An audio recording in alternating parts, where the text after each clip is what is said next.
Besides foresight, poor eyesight, couldn't fist fight, had to overcompensate.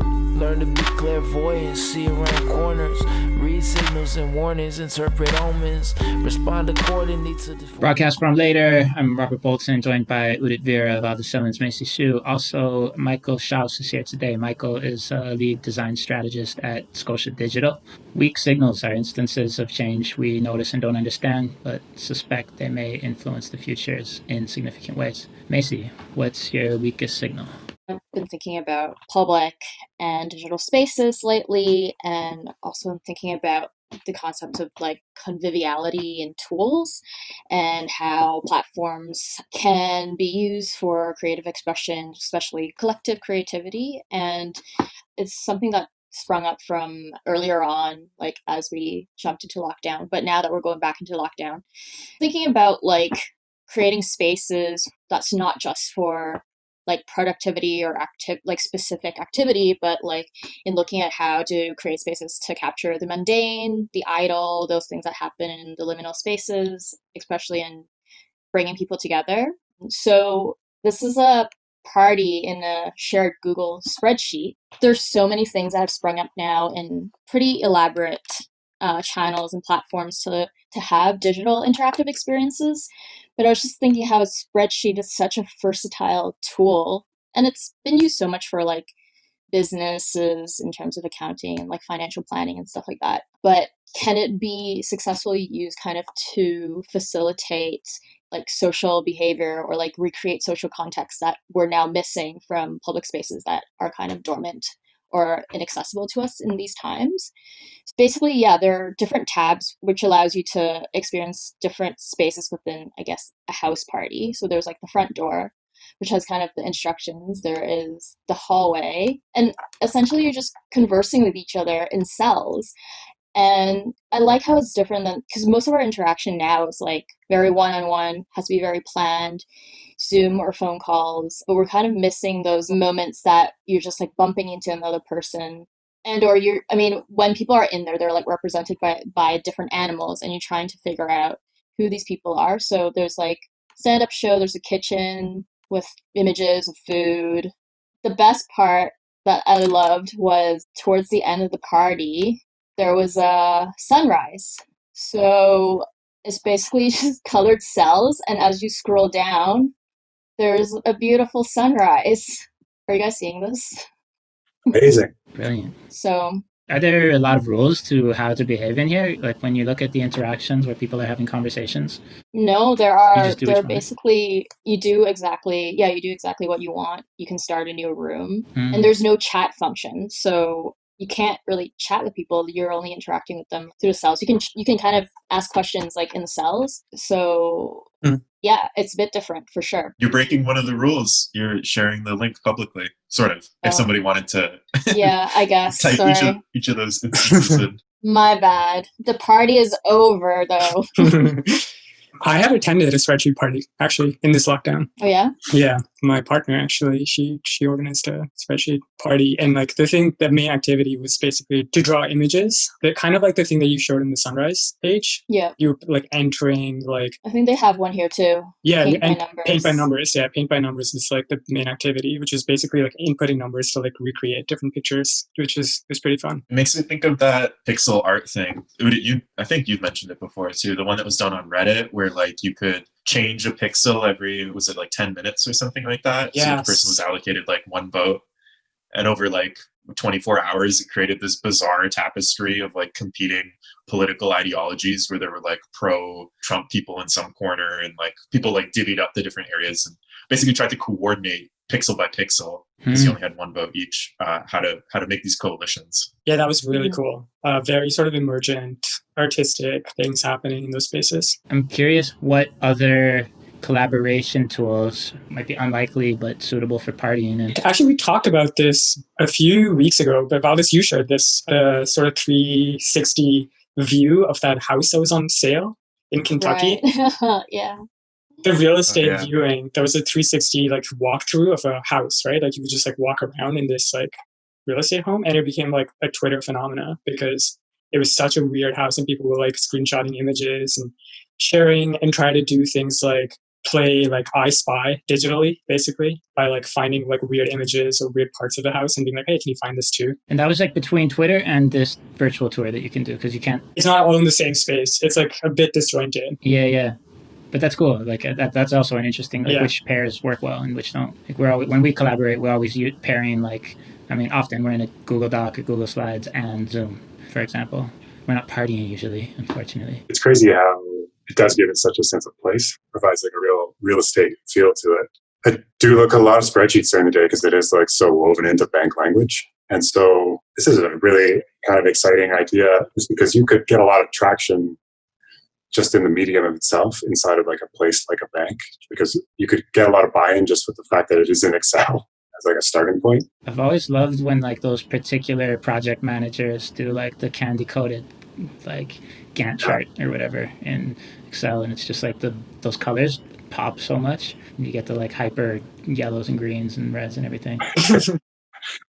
Honestly, it can like make or break a meeting, and sometimes can make a decision that wouldn't have been made just because someone was happier about a Gantt chart or that a cell was colored in a certain way. It's like people love their tools, I think in any org, but particularly inside of a bank, people love Excel. Well, don't they call Excel like the world's most popular programming language? It's like a proto-programming language in terms of you can apply functions and you can do all the stuff that you do in like a coding language, but it's just presented in a certain interface. So people don't realize that actually what they're doing is coding. Yeah, exactly. I'm curious if any of the party activities involved using the Excel for putting it into high horsepower or whatever gear, bringing Excel maestros in.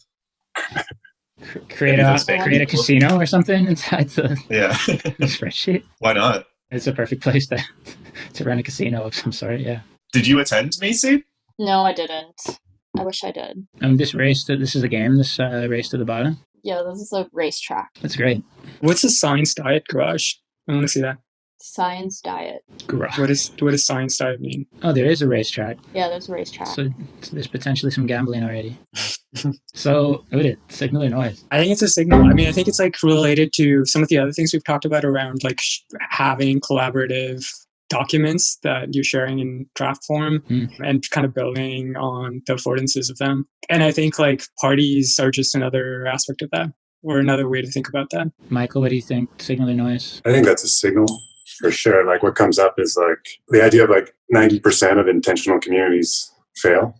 And so all these like software pieces that are meant to like spur the community and like have it actually happen, there's not often a real good sense of community inside them because it's so forced as the goal. Mm-hmm. But this thing that everyone's using in like so many places around the world as like a place for like a venue, and I think is a strong signal. Yeah, it's cool. That's great. But the place already exists. Yeah, that intentional communities point is so interesting because I think that maybe has a lot to do with Excel. Like I always think about why do some intentional communities feel contrived and why do some just fail and never have the sort of momentum or whatever that is required, and others almost feel not intentional, even if there is some intention, but they have all the energy that is needed to thrive or whatever. And there's something about like providing enough scaffolding or enough medium or enough whatever for like life to thrive, but not too much, because then you're like precision farming or something, and you're like you create something that's inorganic. Of this, like the amount of constraint plus like generative possibility of spreadsheets is interesting. And how does that like produce community? I think it gives people a place it gives them a real opportunity to be in the story. Because I think people are very also proud of their Excel chops. Yeah. Like you said, Alice, it's like it is a kind of coding, and it can get quite complex, and sometimes it's hidden. And I know people who I've met on the bank side at Scotia that are super into their Excel chops. And almost like hacking that to a certain degree, right? Like using it not for its usual purpose, but for something that's, meant to be for fun and just to be together in the space. And I wonder what the designers of these like other cozy or convivial platforms are what are attempting to be those, like the clubhouses and different hangout type spaces, could learn from observing what happens here when people are like kind of forced to design it themselves with like this sort of shared property. Valdis, what do you think? Signal or noise? So the way I'm going to frame it, I'm going to think of it as like, this is like the metaverse I want. you know? So the metaverse being this like idea touted by like Facebook and other places that have read Ready Player One and kind of emphasize more like the immersive graphic simulative component of these kind of online worlds. But like you can just have a set of tabulated sheets with like very basic cell structures, and something really weird and emergent can come out of it. It's almost like the game of life version of like a metaverse, you know, and the kinds of simple rules that lead to complex things. So I think in that regard, it's pretty cool. It made me wonder too, like how many people can be on a spreadsheet at one point? What's the limit? There must be. I don't know. We should look into that. Can you guys imagine infinity as a spreadsheet? It's like those effort to get everyone to jump at the same time, but we can do it with this, everyone be in the same spreadsheet globally. Global spreadsheet day. Yeah. I like that interpretation of it. I kind of like anything that challenges realistic VR and where you just see like a richer emotional experience on a sort of flatter 2D interface like that we've got here. I'm always annoyed by the argument that VR is like the key to empathy and there's something that it's able to do something that film or novels or whatever else wasn't. So the idea that you can have these like emotive experiences, these convivial parties in a spreadsheet as opposed to in a, I don't know, Fortnite party. Well, this your reply to like all the VR people's refrain, which is we need more triangles, is we need more squares, basically. Yeah, we need more cells. Make that 1,000 cells bloom. Cool. Yeah, I'll go with a signal of a better future than replica VR. Michael, what's your weakest signal? Most of the stuff that I look at now is obviously bank related. And so we're mostly into like future of money, future of banking, really kind of touching on, I guess the way I'm thinking about it most of these days is around, you know, if we're using dollars right now, we're thinking about like capital formation and in that way, like what does capital formation look like inside of if data becomes a new currency? That's a very old like idea that's a little bit played, like data as a new currency, but actually I do think just stripping of its past meaning and like reinvigorating it with what it might mean now is kind of how I frame up a lot of the stuff we're looking at. So I have this tweet, Zeynep Tufekci, a reporter for the New York Times, getting into this idea. The tweet is really, I had a discussion about a high-end coffee machines and looked one up on a phone, not buying one. Only Facebook app on phone is WhatsApp.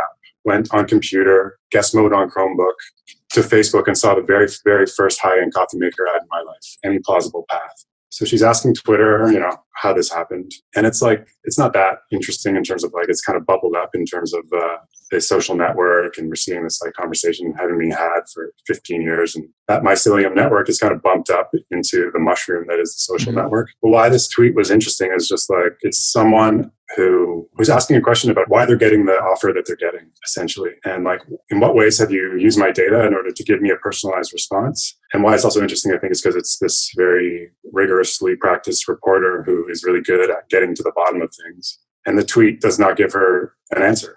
You know, it's like, it talks about like cross-platform targeting and like Facebook's new approach on it. But the fact that she can't really get into the bottom of like how it actually works, like why she would search here and then go to a separate device that's totally like carved out is interesting for me. And it also mirrors or gestures towards like this advice experience in a world in the future that is kind of driven by data as like an actual currency. And, you know, what's the value of really knowing how your online journeys and how your data points are kind of coming together into an offer that you receive, and what is really the true value of my data. And the other piece that's interesting is that it's kind of sourced from a decentralized group of people that are all kind of trying to figure out like how it works, how the data flows, how my data points come together into a set of other data points and then come back to me as an offer, and the value of like understanding that. And then finally, I think it's cool because nobody knows what the fuck's going on anymore with these things. There is this illusion of like someone knows, but no, I don't think anybody does. Yeah, and so I don't know. I start to think about like AI ethics in that context, and these dreams of it being a checklist, and that we'll just be able to like turn them off if they get out of control. And on the other side of our faces, we're saying things like, "But they're going to become intelligent." So I don't know. It seems more like a better approach for AI, and AI ethics is really the frame of like raising a child, where it's like you do your best, and but you can't really control a human that gets or a consciousness at some point. You have to kind of deal with the intelligence as a free thing. Yeah, there's a lot there. I'm tempted to just even start with in a sort of like meta way of what this is as a signal, because it is the sort of thing that it's like the reemergence that is so interesting. It's like the specific context of hearing of this tweet now, because I feel like this type of tweet was something we saw a lot of a couple of years ago, whatever, however long, over the course of this process of the stranger, sense of being spied on, by all of these companies that have apps on your phone, and not understanding how that's happening, and is it listening, is the microphone on, is it not, all of these questions that have been, and it's just like this New York Times reporter like putting this tweet out there now is like it's almost like a wake up call signal or something like that. It's like there's something interesting about what it means reemerging right now. Yeah, I think so too. Like, it wasn't a great movie, or but the social dilemma it changed things, and it is kind of a demarcation in time. And to get to the nitty gritty of like how these things work is of value. And in the context of a bank, how do you actually offer something of use in the context of a data economy? How do you offer transparency in a real way so that someone like this person in the future who gets an offer and wants to know where the hell it came from, we can offer a bank or an institution or any entity, a government could have a plausible answer. Mm-hmm. And that changes the whole orientation about how you would design your experiences more towards explainability versus risk avoidance. Mm-hmm. Mm-hmm. And so, one thing that I often wonder when we talk about this sort of dizzying complexity that's emerged from, algorithmic capitalism is whether, we actually had insight around the supply chains to begin with before this too, right? The original sort of conversations around the markets, free markets, was that there's this invisible hand. And you don't really know how things are made and like how the pencil, for example, is created. And like no individual person knows how the pencil is created. There's like all these entities who are exchanging through the market and create something that turns out to be a pencil. And I'm referring to iPencil, which is a famous essay. And it's almost like we've just like continued building on that. And the thing that's changed is just speed and scale, right? Like these algorithms have just become so much faster that even if we wanted to slow it down, we couldn't, because you don't really know what's how fast these things move, and whether that's happening in high frequency trading or through algorithmic recommendations for e-commerce. It's basically uncontrollable at this time. And I wonder if explainability is something that's even possible because we never had it to begin with, in a sense. Like we never really had full transparency in supply chains. Yeah. Because you cannot, like this, it's so complex, right? So. But it is odd to think that something that you effectively produce yourself would be obscured in the supply chain. You know what I mean? Your own data. That's like an odd thing, right? You think about like the laptop you're sitting in front of right now, and it's like, try to trace back, and it's a lot of money has been invested and time is being invested by reporters to figure out the origins of the cobalt child mined in the Congo, and it's been deliberately, non-deliberately, it's been obscured, obfuscated along the ways. But that's material, that's the world that's distant, and is it how comparable is it? Is the question. I guess it's actually even less comparable. I wonder, and like this is like another thing, which is like it's hard to actually even pinpoint what is your data, right? Like a lot of data is produced in relations, in the network, right? It's like how you're interacting with something, like how you and I are interacting is a piece of data also. So to say that's your data, it's not even clear whether it's your data or my data. It's the network's data. Well, credit cards is an obvious comparison, I would think. And when you think about that, it's like a credit card is something, you pay for, but they had all this purchase data, and they would sell to whoever they want to do whatever they want with it. And you really had no idea about that. And you didn't really get a service in exchange for that. There was no, the nature of the exchange was not like, you get to know my purchase data because I'm not using cash, in the sense that that's the way it is with using Google or using a Facebook product or whatever. Like all of these are free. So like the spying is kind of the deal, right? It's like you guys get to spy on me and do whatever you want with that. And I get these great products for free. Mm-hmm. I guess the idea with like what Michael's saying with transparency is whether like it's possible to have the default as to be able to opt in as opposed to needing to opt out.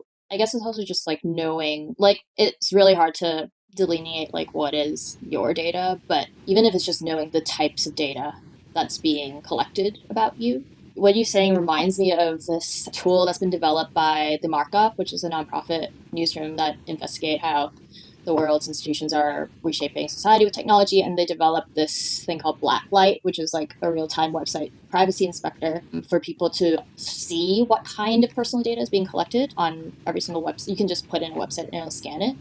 And it's interesting because it was developed by investigative journalists. So I think it's just having certain tools to build awareness about the types of things that are being collected. Yeah, I think it's more just the need to be aware as opposed to everything being put in black box. Just being at the bank, first of all, I never thought I'd work at a bank. But just having been there for that amount of time, and you look at the products and you talk to the people and you understand them, and they're so complex and there's so much like complexity to them. And after you kind of peel away it all, it's like you look at it and the coordinating concept underneath it all is risk. It is risk avoidance and like managing risk. And so what I'm saying with explainability is like, first of all, the question, why was it risk? Why risk? As like, risk is an important feature. We do need to limit risk. We do, but as the central kind of coordinating factor of this like OS that runs the entire world, what happens if we switch that out? And what happens if we put in something else underneath it? Explainability maybe as just a concept, not that you would ever get to like perfect transparency on anything, but to pursue experiences and like pricing explainability, like what might that mean? As we kind of go and try to think about data as a currency, as a representation of like human choices, like conscious choices. Like I don't own all the data, but I do own my choices. And when they're represented as data points, then it's valuable if I know how they're flowing, because then I'll flow them in with different sentiments versus like defensiveness. Like if I know I trust the platform, flow data in terms of choices with, more love or hope. And that could lead to like better data sets if like people are not afraid and defensive about their data choices. This idea that data is like a new currency made me think like who are going to be the currency manipulators or something like that, Like what's the central bank version of data, if we want to call it that way, if you want to take the metaphor that way. I don't know the origins of it. It's one of those ones that it feels like it came up in that first push with like Kevin Kelly and like Clay Shirky, like the thinking of at the very beginning of the internet. That's when I remember. Yeah, it's definitely California ideology from that time. Yeah. Are you all familiar with the concept of data trust, which is like a big thing a couple years ago? Yeah. Basically, an institution that would hold your data in trust for you, and would have fiduciary responsibility towards your data. Those are like the kinds of things that I've heard as like ways to move forward. But as far as I know, like no one has really been able to create one because it's not clear exactly what that means legally. But what's interesting is just last week, the EU put forward a proposal for the Data Governance Act in which they actually concretely define what it might look like to create a data intermediary, which is something like a data trust.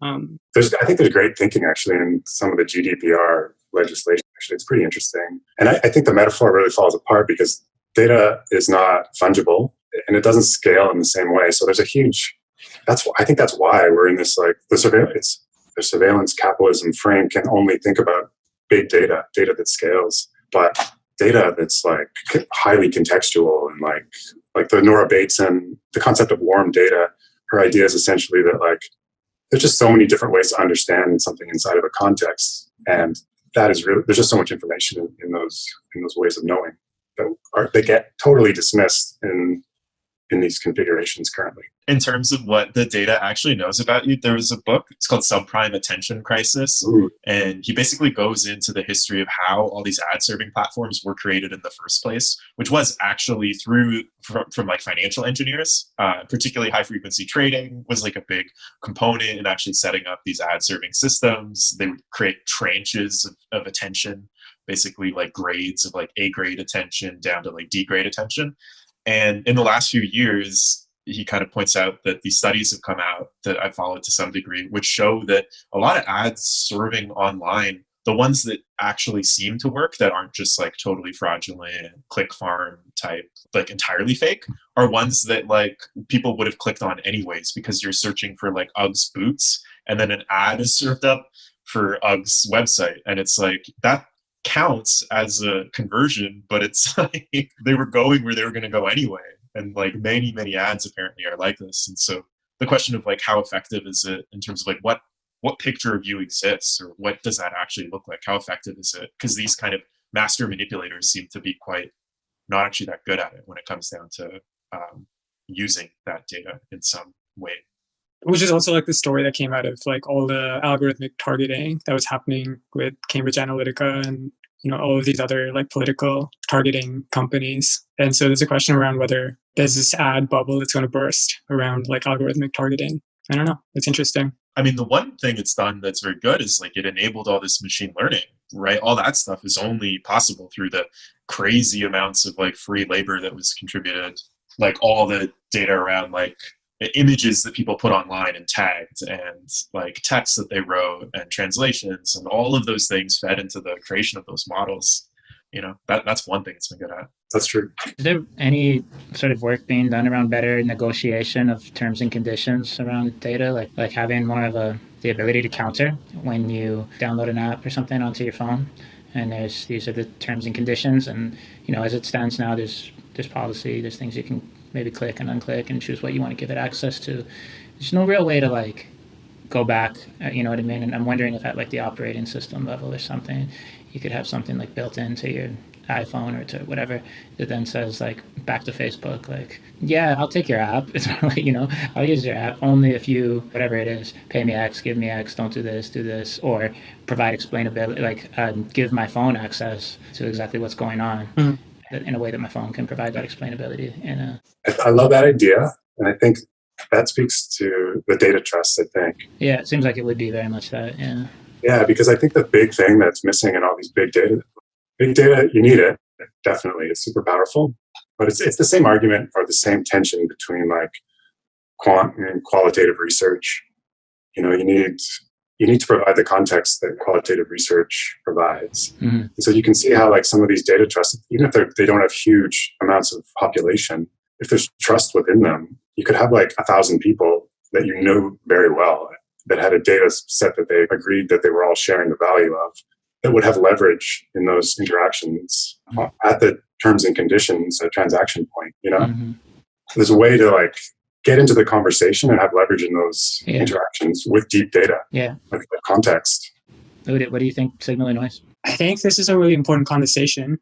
I'm not sure what it signals quite yet. I think the signal, I guess, is just like there needs to be better models for how, data is valuable, and like trying to figure out what the right models for using data is and sharing data is important, but I don't think anybody knows what the path is quite yet. And I think we'll see in the next few years a bunch of different models being tested out, including like what's just come out of the EU. Maisie, signal and noise? Yeah, I think similar. I think it's like hope that it turns into signals for better governance models, better, consumer transparency, better consumer choices at the get-go, and how design can play a role in that.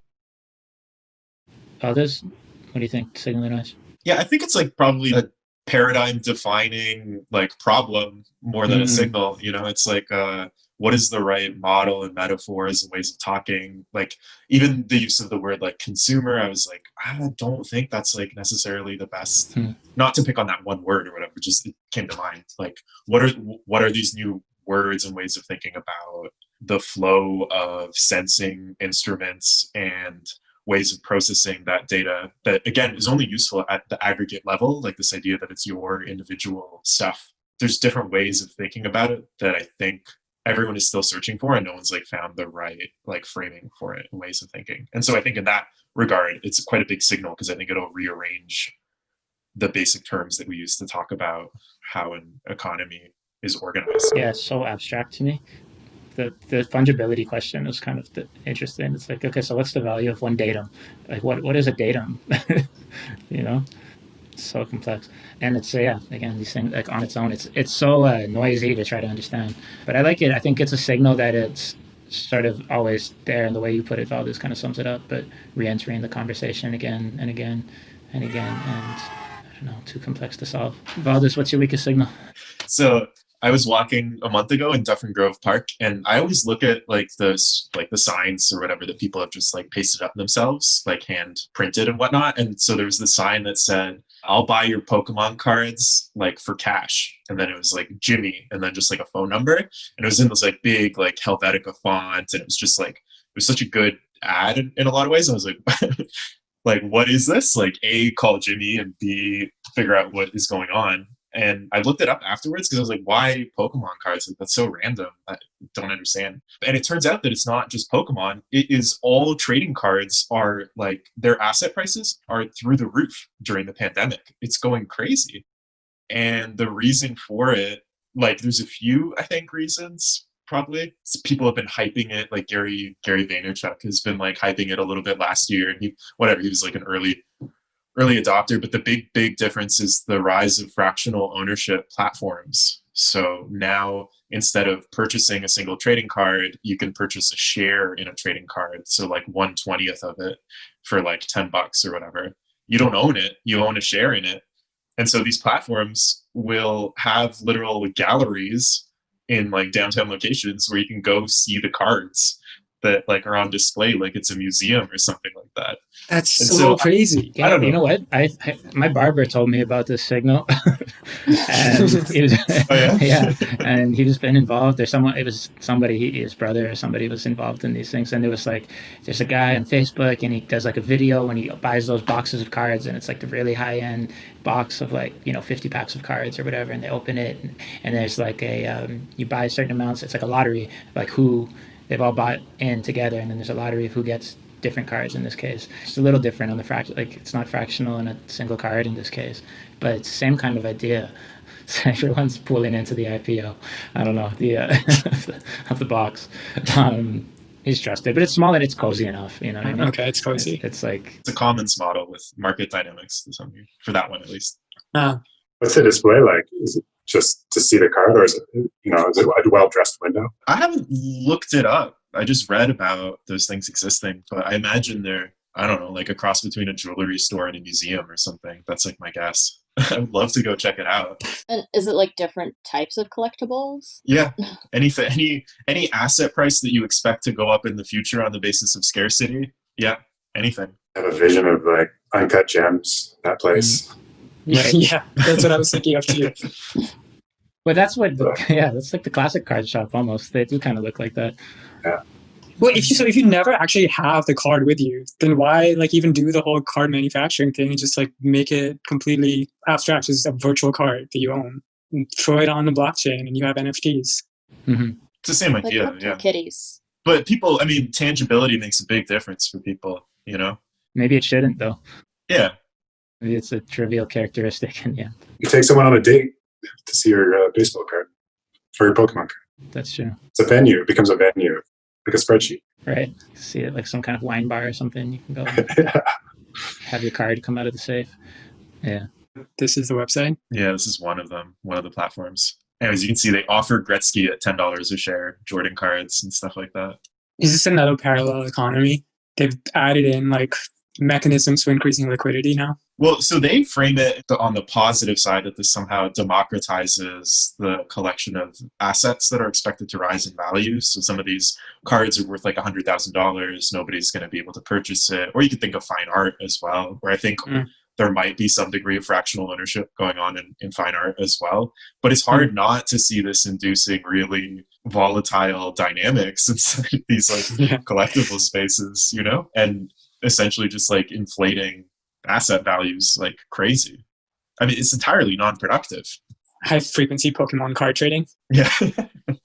The big story in the example I was talking about, where it's not quite as much of a financial product, I guess, as what Valdez is showing us, but everyone buying into and having kind of a lottery around basketball cards, was this player Luka Doncic. And I just Googled like Luka Doncic rookie card, and yeah, they're going on eBay like $2,000, $2,500. This guy was drafted in 2019 and it's like that quick. So but it was like a good hustle for these guys. Like they're all like, okay, I'll put $200 into 8 boxes or whatever that were, and then you end up with a couple cards, and it's like that 200 quickly becomes $2,000 or something. It's like fast money for people right now if they want to cash in right away. Do you think that's why it's happening during the pandemic? Because that was one of my questions. It's like, why during the pandemic? I mean, obviously people can't go out to retail as much, and people are saving more money. Actually, some people are. It's a good question. I mean, like crypto prices are the highest they've ever been right now too. I think it is like an alternative store of wealth, right? And I think like people are doing that. It's like the modern form of like hiding your money under your mattress. Is like finding other ways to store your wealth, whether it's Bitcoin or Pokemon cards. More fun than crypto. Yeah, for sure, more fun than crypto. I mean, why not? Why does our money all have such boring people on it? You know, it should have Michael Jordan and Wayne Gretzky instead of Queen Elizabeth. Every central bank that can print money has been printing it as much as they can since the beginning of the pandemic. And it is interesting to see everything that's flowing into, including, fractional ownership in a Wayne Gretzky rookie card. There's like a broader framing to be had around like the rise of like what some people call asset manager capitalism, which is just like the rise of some people would call non-productive forms of wealth. And like this being like the tail end like of that bubble Ponzi thing that has formed for like 30, 40 years in terms of like rising asset prices in real estate and stocks and all these different places where that like money credit flows into. And I think it's interesting because at the same time as this like trading card thing is happening, there's also the rise of that. I don't know, sometimes it's called the ownership economy, but it's enabled by crypto, but in these more like cultural forms of creation. So like to sponsor people or to be part of like some broader community where you're actually like an owner user of that community. But there, I think you could make the claim that something productive is happening. You're not just speculating that an asset is going to continue rising in value, because that's like not very useful most of the time, I would argue. Mm-hmm. Whereas buying an ownership stake in like a person's cultural output is a little more interesting, I think, and maybe productive. Well, that's why the rookie card is interesting too. It's like you're betting on this guy's career output going forward, right? But it's not linked to him. It doesn't reward him, right? No, but well, then it's unproductive. He benefits too from the same performance. You know what I mean? So yeah, that's interesting. Actually, can you hype people into like success through financial manipulation? I would say in sports, you definitely can. Like those things matter, like going onto a court and stuff, knowing like they just signed me for $100 million over 6 years probably makes a difference on your performance, that tells you who you are. That's true. Yeah. Or that you notice your shares have gone up after the end of the game or something, or they tank after you make a comment. Mm-hmm. Those types of things. Yeah, that's interesting. It gets dangerous, I think. That's who you are to a certain point, and then you either catch up to the image or it snaps back. So much pressure. Where's the celebrity trading card? It's just like, I want to see the Elon, Kanye, Kim, like Grimes. So there's a pack of cards where you. Could it be like a nostalgia thing too? Because people are just like having more time for themselves. I think so. It's a reflective thing. Like you go back to your heroes, maybe there's some of that going on. I think the thing that really changes it up is that it's on display somewhere live. Like it's a different deal in my head if the ownership is on the blockchain or if it's like just a marker of the ownership.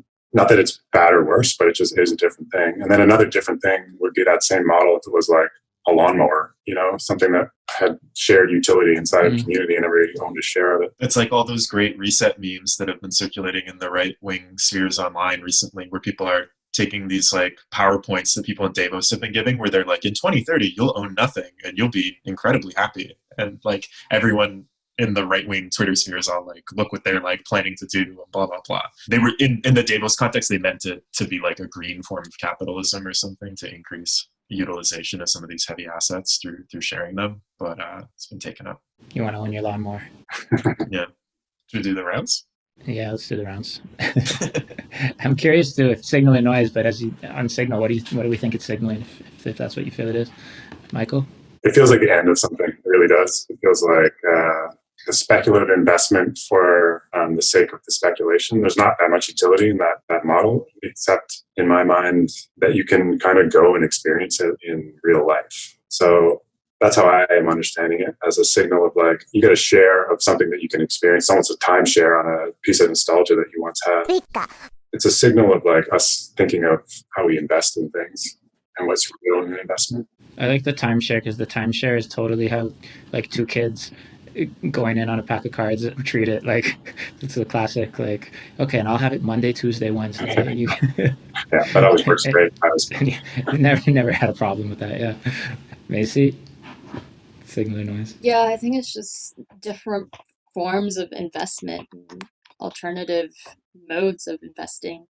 And also in thinking about like what's going to drive up value. I still think it's interesting to think about it a little bit from the nostalgia perspective. But then it's like, what's next? There are other things that's not affordable now. And so we're going to cards and things that gives us a bit of joy, even if it's shared. I like the joy. Udit, what do you think is a signal or noise? I think it's a signal of just like people realizing that creating new types of financial products isn't just within the parameters of what a bank can do or what an institution can do, and they can do it themselves too. And I think we're seeing that like across the board in different ways, whether it's blockchain or these new types of ways of shared ownership. To me, that's what it's a signal of, people making their own kind of mock financial products. I love that, actually. That's interesting. There's a dude, this guy that runs a bank called Triodos Bank. I think it's out of the Netherlands, but they have a deep commitment into like real economy, and they've weathered all these like financial bubbles. And he's got this like thinking in terms of like, you know, a bank is really two things. It's this public service, but it's also this business. And so really it ends up being a third thing. And then his big thing is like, we are all bankers. So we're citizens, we're you know, consumers or business people, and we're also bankers. And it's like, that's what it makes me think of, just this idea of like your own kind of personal financial instruments that store value when you need it stored and deploy value when you need it. Yeah, I like that. I mean, I feel like you guys have all convinced me there was signals, critical signals that could influence futures. I also kind of see this as like a handful of trends that are like, it's like just a really interesting manifestation of a handful of trends that we all know about. So I might call it noise in that sense, but it's as a manifestation, it's a good one. It's a useful like indicator of what's going on in kind of culture and economy simultaneously. Something Michael said made me think like, oh, what if you could repurpose this like fractional ownership model away from it being geared towards like some kind of like speculative prediction that there's going to be inflation in the value, and more towards like taking these things that you don't get to see into like public hands in some ways. So like works of art and things that currently are inaccessible to the public. Like, could this be like a mechanism to like almost like crowdfund public access to currently privately held goods in some form, you know? Yeah. That's not a signal or a noise. It's like a speculation on what it could be. Cool. Udit, what's your weakest signal? My weakest signal is green lithium. In this last couple of days, I've been doing a little bit of reading on mineral mining. It started off because I was reading up on cobalt, which is a topic that we've all been kind of interested in at Formulator for the last few years.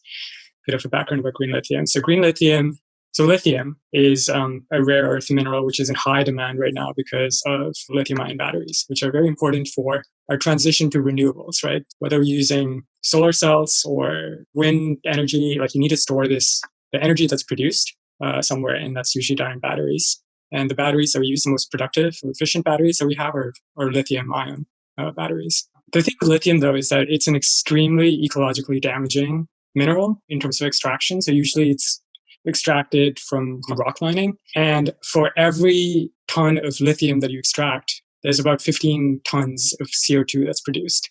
There's a new source that was discovered very recently, which is extracting from saline brines. And I think it's called a geothermal brine. So basically the idea is that within a lot of these rock formations, underground rock formations, salt water gets heated up because it's underground. So the geothermal heat heats it up.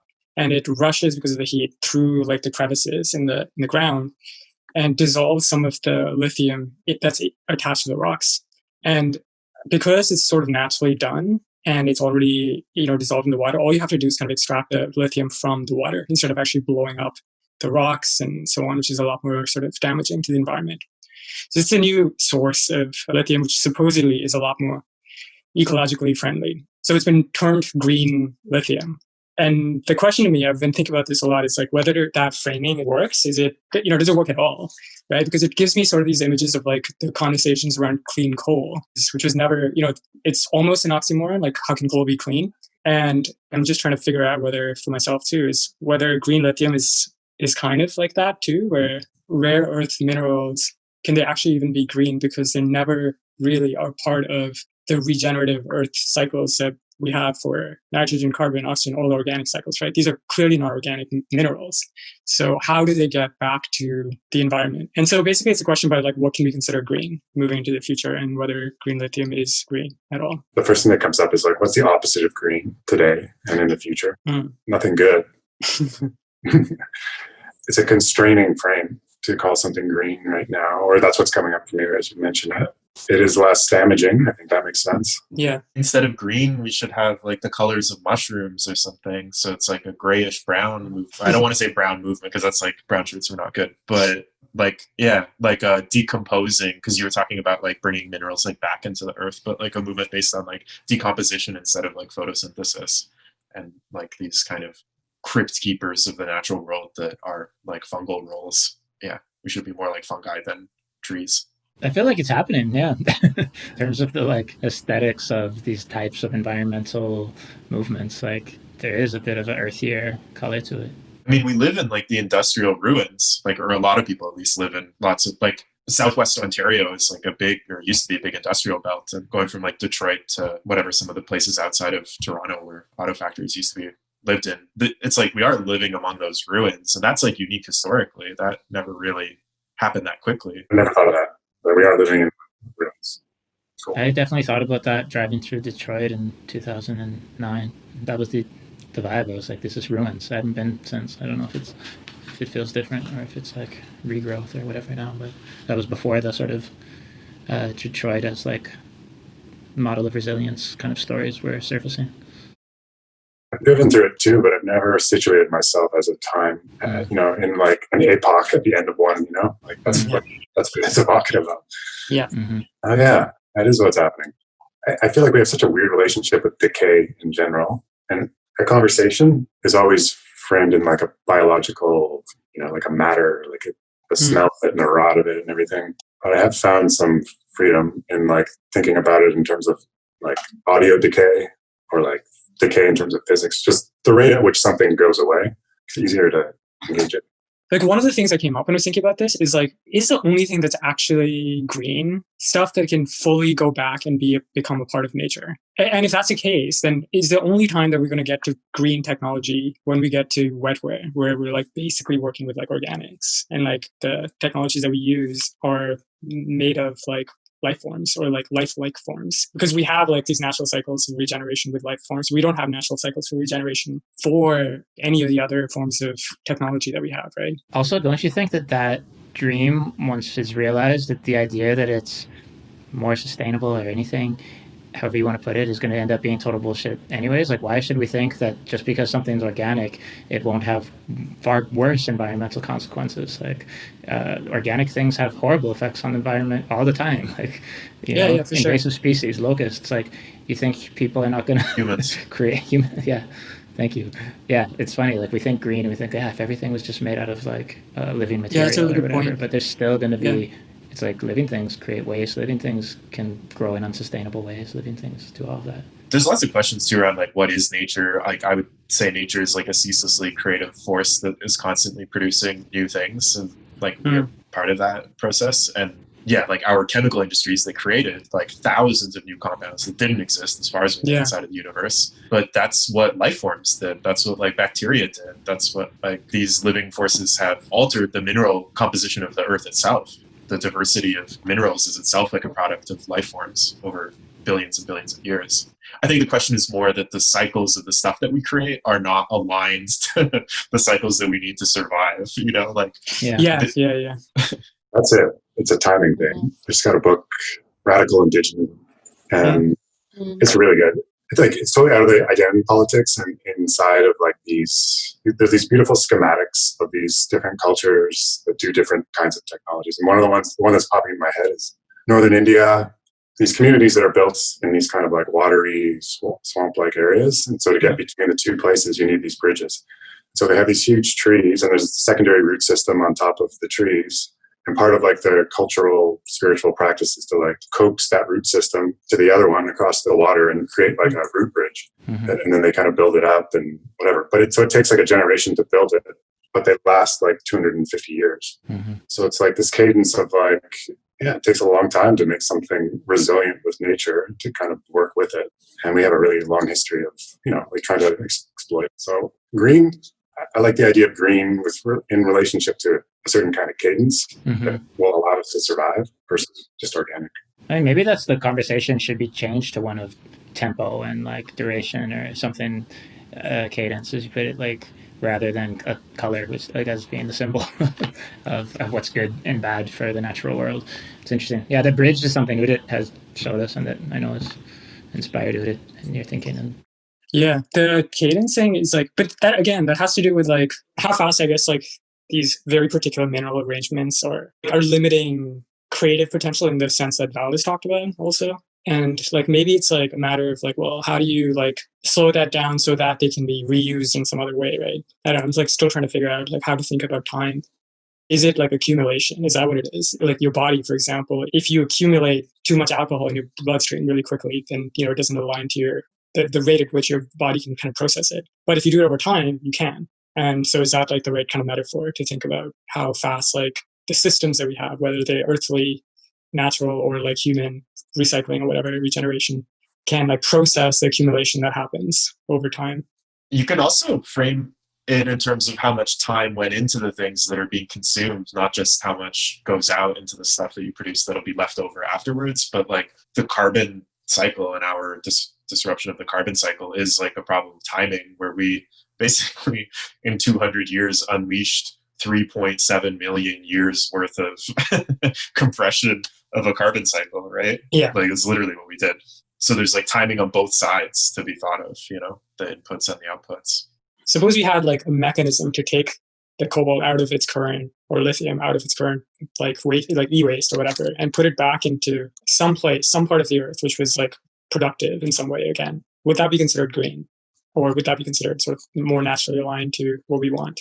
I just don't think we know enough about the impact, because maybe taking it out is not just like a one in, one out type of thing. Yeah. So it's like understanding that mineral system in an intimate way, just as the indigenous communities understood the root systems worse. Because risk came up before, the relationship between slowness generally and de-risking is an interesting one. And it seems, I'm just thinking about this, but generally true that, not necessarily about everything. If you slowly drive over a cliff, you're over the cliff, but driving slower would be a thing. But and in general, like drinking the alcohol slower, all these things, you're able to kind of titrate and kind of sort of gauge a little bit better as well, and have time to sort of say like, okay, it's having this impact. We often, or capitalist markets often kind of go all in on something very quickly, rather than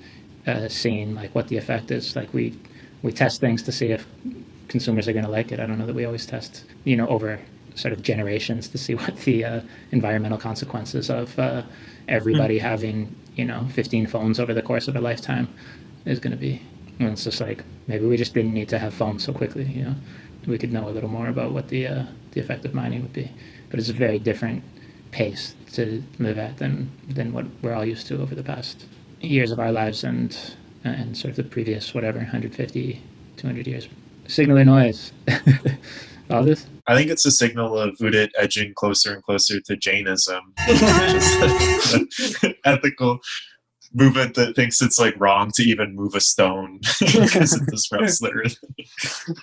So that's great. I love it. You'll take it. Michael, signal or noise? I'm not sure about the particular signal because I don't know enough about the cobalt piece, but I think the subsequent conversation about like what color, how do we name this? How do we name like something that's sustainable? Like I don't know the answer to that. I haven't thought of that in a long time. So I would say it's that it evoked that conversation. It's a strong signal that we need to figure that out. Yeah, I love the idea of the just questioning. Are we thinking about the environment through entirely wrong lenses, and do we have the right frameworks at all, and what work can be done to develop new ones? And to your point about radical indigenism, like which ones can be learned from that exist, and there's probably a lot that are basically gone, that just knowledge that does not exist anymore. Sorry, just in general, it's like any word that's been around for 10 years with political movements attached to it probably needs to be reassessed in its meaning. That's how I'm feeling about green right now. Yeah, the word green has usually been used to like entrench like the status quo, right? Whether it's green capitalism or green coal or whatever it is, which is like the reason why I'm like interested in thinking about new ways of talking about it. And you almost hear washing after at this point. It's like kind of like that. You hear green and you're like, greenwashing, like this is not, yeah. Macy, what do you think? I think it's just a signal that we need to embrace decay more. Ferment decay and different colors for the earth. Personal and social decay. We got to embrace it. Okay. Broadcast from later.